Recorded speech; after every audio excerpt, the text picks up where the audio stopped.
So, a funny thing happened. Well, it's not really funny, it's more sad.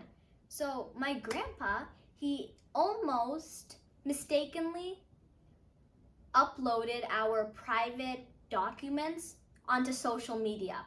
Luckily, a young gentleman was walking by and saw him doing this and stopped him just in the nick of time, and we were so grateful to him. But the thing is that since my grandpa's the more older generation, he doesn't really understand or fully understand how technology works. He can do little things here and there, but not much.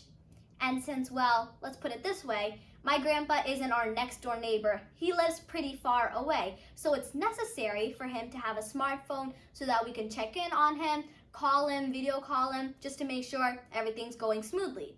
And sometimes our important documents get sent to his house. So instead of asking him to mail it to us, which would just be a more struggle because then he'd have to go to the post office, and it's an entire other story.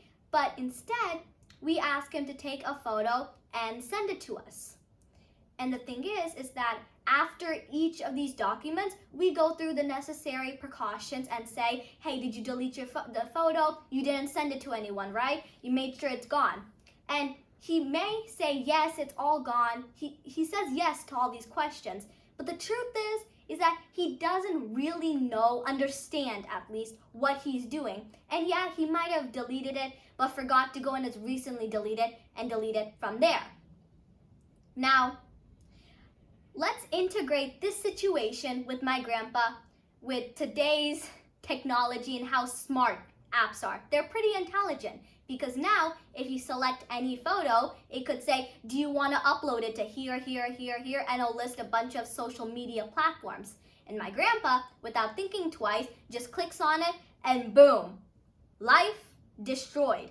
And now once these private documents are onto the internet, no matter how much you struggle, you will never delete all of them again, because what goes on the internet never comes off. So this is where my unique thought comes into play. What if whenever you buy a new phone and if you're setting it up, it could ask the question, are you a person that wants to be monitored or paired up with another person's device? And in my grandpa's case, he would say yes, because he's not too strong on technology. Now, after saying yes, he might be paired up with my dad's phone or my mom's phone. So now, whenever this phone suspects any unusual or suspicious activity, it would send a notification right to one of my parents' phones. Let me give you an example. Let's say if my grandpa was trying to send someone a bulk amount of photos, and if the phone thought that this was suspicious, which I would too, it could send an approval message to one of my parents' phones saying, hey, my grandpa wants to send these photos to this person and there's this many and these are what it is. Do you approve of this? And until you hit approve, these photos, they won't get sent. Just like how Gmail sends a approval to your email whenever you try and log in again or log in from a different device. Let me know what you think about this unique thought. And if you haven't guessed it already, welcome to the Perspective Building Workshop, specialized for you, so you can get your unique thought by just monitoring your day-to-day surroundings. So if I was able to get my unique thought by thinking about my grandpa and his electronics, then you could too. So make sure to keep your eyes and your mind wide open. As always, thank you so much for watching.